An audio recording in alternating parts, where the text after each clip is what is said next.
ಜಮ್ಮು ಮತ್ತು ಕಾಶ್ಮೀರದ ಪೊಲೀಸ್ ಠಾಣೆಯಲ್ಲಿ ಭೀಕರ ಸ್ಫೋಟ ಸಂಭವಿಸಿದ್ದು 9 ಮಂದಿ ಪ್ರಾಣ ಕಳೆದುಕೊಂಡಿದ್ದಾರೆ. 27ಕ್ಕೂ ಹೆಚ್ಚು ಮಂದಿ ಗಾಯಗೊಂಡಿದ್ದು ಆಸ್ಪತ್ರೆಗೆ ದಾಖಲಿಸಲಾಗಿದೆ. ಶ್ರೀನಗರದಲ್ಲಿರುವ ನೌಗಮ್ ಠಾಣೆಯಲ್ಲಿ ಅಮೋನಿಯಂ ನೈಟ್ರೇಟ್ ಏಕಾಏಕಿ ಸ್ಫೋಟಗೊಂಡ ಪರಿಣಾಮ ದುರಂತ ಸಂಭವಿಸಿದೆ ಎನ್ನಲಾಗುತ್ತಿದೆ. ಫರೀದಾಬಾದ್ನಿಂದ ಡಾಕ್ಟರ್ ಮುಜಾಮಿಲ್ ಬಳಿ ಪತ್ತೆಯಾಗಿದ್ದ ಸ್ಫೋಟಕ ವಸ್ತುಗಳು ಬ್ಲಾಸ್ಟ್ ಆಗಿದ್ದು, ಸ್ಫೋಟದ ತೀವ್ರತೆಗೆ ಹಲವು ವಾಹನಗಳು ಹೊತ್ತಿ ಉರಿದಿವೆ.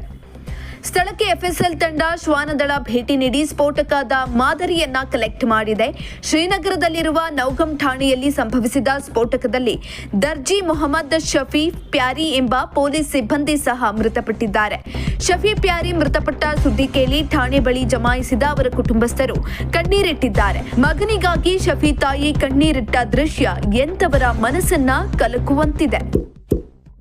ಇಂತಹ ಇನ್ನಷ್ಟು ವಿಡಿಯೋಗಳಿಗಾಗಿ ಲೈಕ್ ಮಾಡಿ, ಫಾಲೋ ಮಾಡಿ, ಶೇರ್ ಮಾಡಿ.